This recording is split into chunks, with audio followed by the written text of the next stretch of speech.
Well, it looks great. It sounds great. I mean, co-creation sounds flawless to me. It sounds like Flawless. there's nothing wrong. Super easy. And Any company could just right now, So, today. so downsides come into the fact that sometimes, and this goes back to what Chris was saying on noise versus signal, right? If you don't have a strong enough evaluation criteria, you're dealing with much more noise. You're not able to filter out to get to signal. In addition to that, when you're dealing with large crowds, you're always going to have, as the kids like to say, you're going to have the haters who are there to do nothing but be disruptive.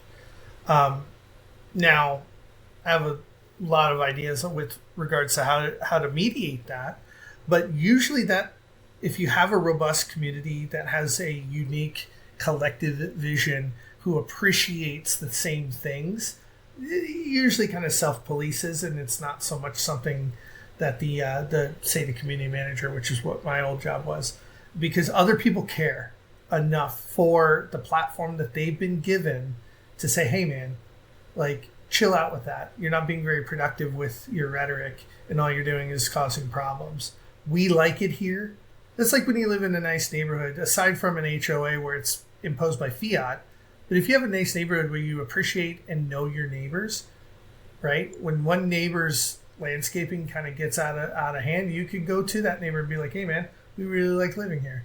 We all enjoy the look and feel of our neighborhood, and we know each other. We care about each other. And so if you need help, we'll help you, right? That's what a good, robust co-creation community reminds me of, is that really open, neighborly type of interaction. Now, another downside is when working with large companies, agreeing to various different type of legal terms can be a bit of a bear because they deal with different regulatory frameworks than usually you do with the co-creation community. Now, it's not insurmountable, but it is labor intensive. So even before the community sees certain aspects of co-creation, there is that to contend with. The way I see it is if it's templatized, you now have a framework you can do as a jump off point. You're not going from 0 to 1, which is always the hardest step, right? And so there are ways of mitigation that not only did we discover in the time that, you know, me and Chris and some of our other former colleagues, right, spent in co-creation at Local Motors, but since Local Motors, we've seen the rise of other types of interaction online that allow us to have frameworks for templates of these things that didn't exist in the early stages of co-creation. So could I I just think jump it's in here at that a moment? When good, you say yeah. templatizing, could you also say that this is something to do with governance or structure or the organization of it? Do you think that could be broader than templatizing, or do you think that it's just simply templates are needed and that's it? I would say that at all levels of co-creation, there needs to be some sort of framework that you can reference, even if you don't leverage. What I mean by that is, and you brought up governance, right? Having a framework for governance means that you know where to get started and you're not starting from zero to where it's a bear of an effort every single time. Maybe that template that you're starting from doesn't work. That's okay. You at least understand the constraints of said template to recreate a different framework from that initial framework. So there's Right? As an probably example. like an ethos even, right? Like almost Sure. like values, for the, company and the community. There's probably, I don't know, I just think of branding, right? It's like you Right. have values, you have person, if you're doing it right, right? Honest values that you actually fight for. Personality traits, almost like a culture, right? Like how do we interact with each other? How do we treat each other? Sure. Values. And then you get to like brand story, which is like, what types of problems are we trying to solve here in this community? And does this fit, into that?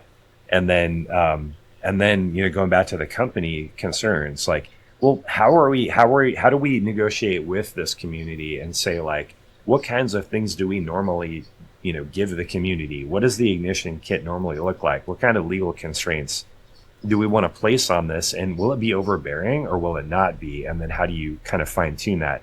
And it seems like if you were to stand up, and I guess for some reason, Black Rifle Coffee Company comes to mind, right? Because it has a loyal following, right? Absolutely. And it's fun, right? And so if you were to create a community like that, it would be very different, and it would probably require any company that wants to start their own community. It's probably a little bit of a learning process there too, but I don't think that it's hard forever, right? Because you're still showing people, how do we act here, right? Right. And then that starts to become, I think a lot of that becomes like, hey, we're learning lessons. That was maybe too much of a constraint in our community for that challenge or whatever, this legal constraint. How do we back that off, right? And things like that. Right. You're going to learn how to. Now, did we make some mistakes at Local Motors in that area and how we treated the community and how we enabled them? And like, what did we learn when we were there? Anything come to mind? So there was never one specific challenge or initiative that we ran that I would say was perfect. So I would say mistakes were made all the time, but when you're doing new things, you're going to discover new ways of being wrong. Yep. And we did that a lot.